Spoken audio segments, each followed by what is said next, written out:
Bueno, ante todo agradecer a Stop Accidentes la invitación cursada al Ministerio de Sanidad.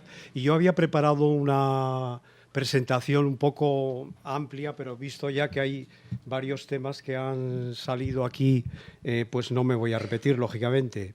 Entonces, esta sería un poco la presentación, ¿no? Hablar un poco de envejecimiento desde el punto de vista como gerontólogo social, el marco para la acción de salud pública de la Organización Mundial de la Salud, que está haciendo especial énfasis últimamente en cómo debemos desde las sociedades potenciar digamos, los conocimientos y la experiencia de las personas mayores, y qué duda cabe que este foro para, digamos, potenciar o favorecer que las personas mayores sigan conduciendo es un sitio ideal para hacerlo. Luego un poco hablar de deterioro cognitivo, uso y efectos en la conducción de medicamentos habituales en la población mayor, que ya se ha comentado, ¿no? Pero yo diré cosas muy genéricas.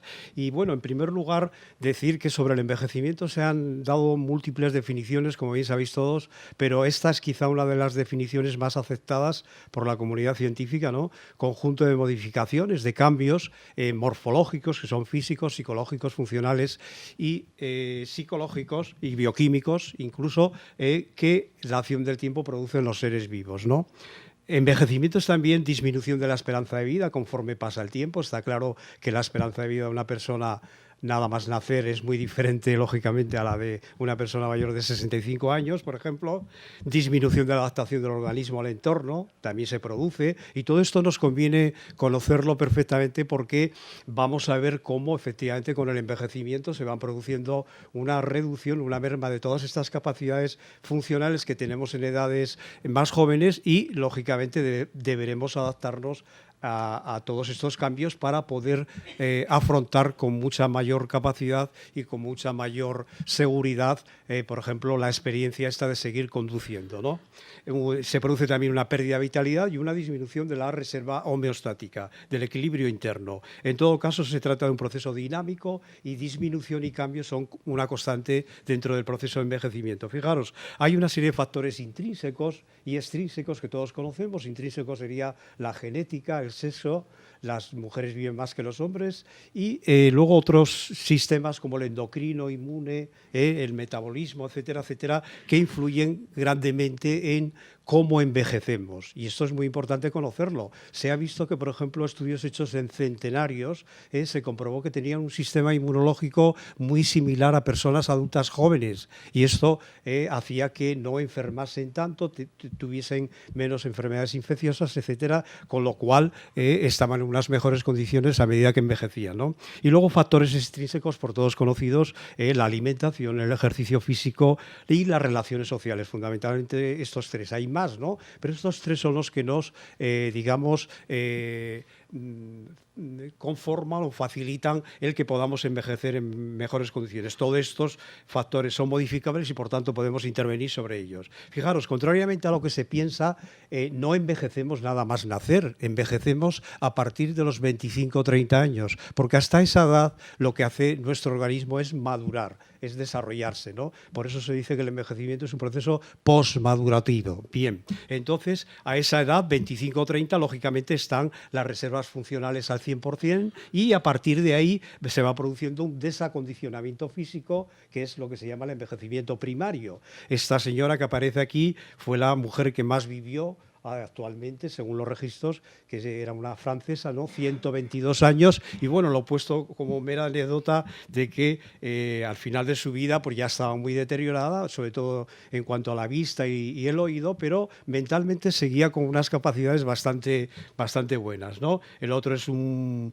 cirujano catalán que murió ahora hace poco con 102 años, hace unos pocos años, y también se encontraba en muy buenas condiciones. Por eso digo que todo esto es lo que debemos favorecer. Pero si a lo largo de este envejecimiento primario hay toda una serie de factores agudos de descompensación, enfermedades, accidentes, hospitalizaciones frecuentes, etcétera, ¿qué sucede? Pues sucede que la persona puede caer en lo que se llama la insuficiencia crónica, y eso es lo que se llama el envejecimiento secundario o el envejecimiento caracterizado por múltiples enfermedades crónicas. Entonces, esto es lo que un poco tenemos que prevenir, porque muchísimas o la gran mayoría de las enfermedades crónicas se pueden prevenir. Bien. Bien, el envejecimiento fisiológico o natural, usual, lo estudia la gerontología, y el envejecimiento patológico, la geriatría. También hay toda una serie de, en esta visión gerontológica, un envejecimiento cognitivo, y a lo largo de nuestro proceso vital, pues efectivamente va disminuyendo y llegamos a la edad máxima potencial, que se calcula en los 120 años, con unas reservas cognitivas muy disminuidas. De lo que se trata, por tanto, es de poder adaptarnos a los cambios que van sucediendo en el entorno en el que vivimos. Bien, no me va a dar tiempo a comentarlo todo, que ya me gustaría con mucha más, digamos, profusión, pero en fin, formas de envejecer, por tanto, hay estas tres básicamente. El envejecimiento satisfactorio serían personas mayores sanas, sin enfermedades ni discapacidades. El envejecimiento usual, que es el que, digamos, experimenta la mayoría de la población, 50-60% de las personas, son personas con mayor o menor grado de fragilidad, vulnerabilidad, incluso con alguna repercusión funcional y múltiples enfermedades crónicas. Y luego el patológico, que serían las personas mayores frágiles, y los pacientes geriátricos son aquellas que tienen enfermedad crónica progresiva y discapacitante. Comentar dos o tres cositas de, sabéis que ha salido en el año 2015 un informe mundial sobre el envejecimiento y la salud de la Organización Mundial de la Salud, que es interesantísimo, y os animo a que lo reviséis, porque está en inglés, pero también está ya traducido al español, y aquí viene, está hecho por los máximos expertos a nivel mundial en todos los campos, ¿no? Y de ellos he entresacado estas cositas. Envejecimiento saludable sería el proceso, como dice ahí, de fomentar y mantener la capacidad funcional que permite el bienestar en la vejez. Si todo esto lo favorecemos y potenciamos, conseguiremos que la persona pueda seguir conduciendo, en este caso llevándonos o circunscribiéndonos al objeto de las jornadas, en unas mejores condiciones y con unas mejores capacidades funcionales. Bien, estaría luego la capacidad intrínseca, que es un concepto muy novedoso que ha acuñado recientemente la Organización Mundial de la Salud, que es la suma de las capacidades físicas y mentales de la persona, y todo esto tiene que ver mucho con la genética, sus estilos de vida, si ha padecido múltiples enfermedades, si ha tenido numerosos accidentes, etcétera. Toda esa capacidad intrínseca puede ir reduciéndose, aminorándose, pero podemos también potenciarla al máximo y llegar a una edad mayor con unas capacidades estupendas, como vemos a mucha gente con 70, 80 años y más, ¿no?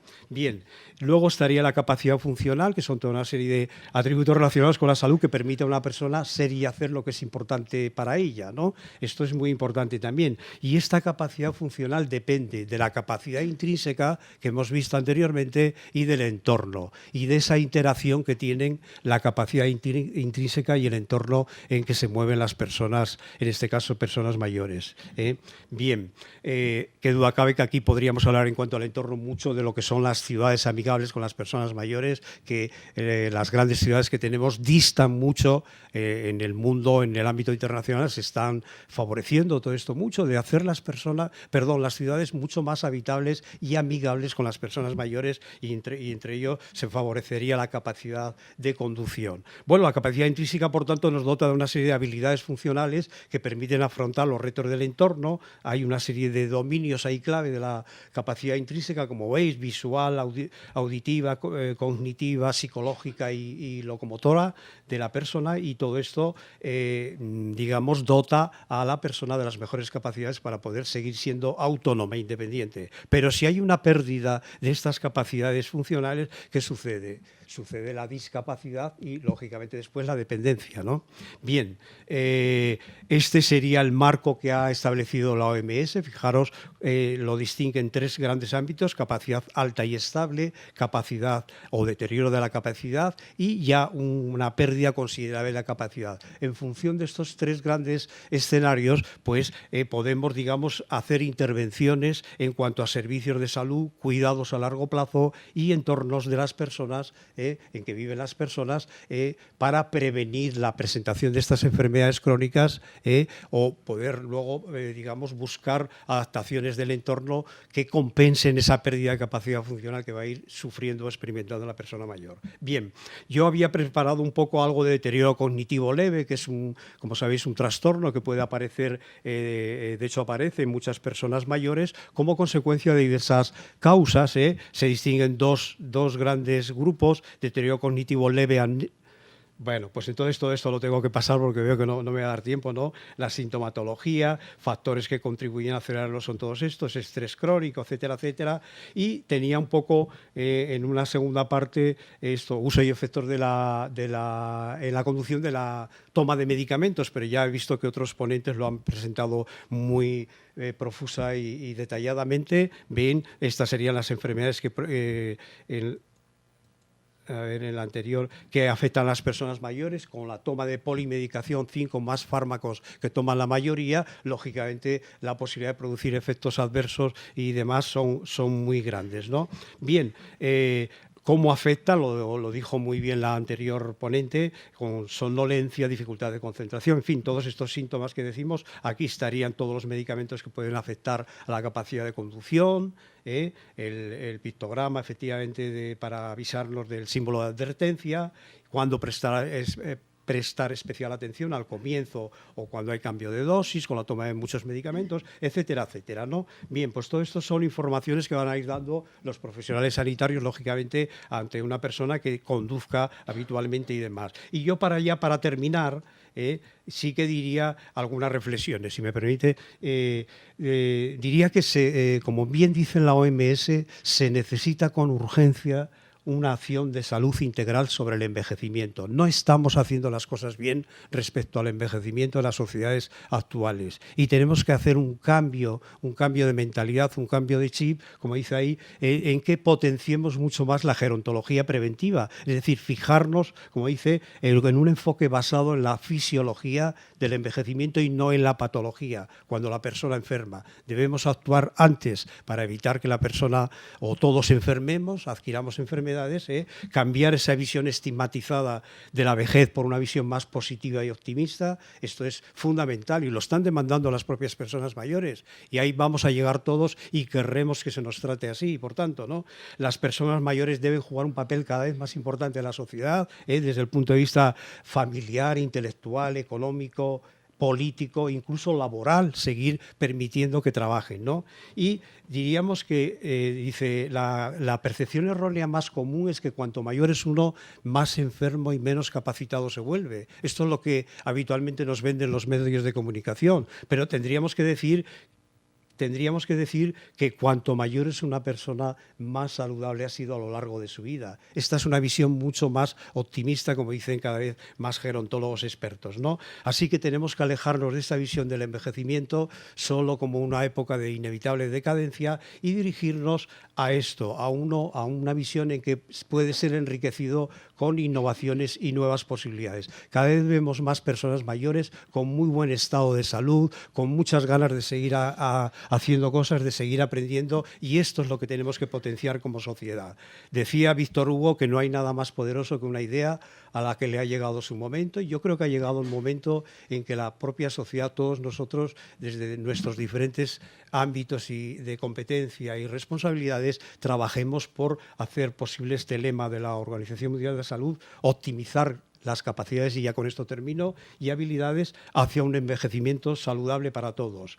Dicen muchos expertos, podemos hacerlo mejor, debemos hacerlo mejor y debemos cambiar ahora. Esto lo dicen sobre todo los canadienses, que son una sociedad que, cuida mucho a las personas mayores y favorece el envejecimiento en el propio entorno y la máxima atención, lo que se llama hoy día atención integrada y centrada en la persona. Así que envejecer es un logro, no lo convirtamos en un problema, ¿no? Gracias.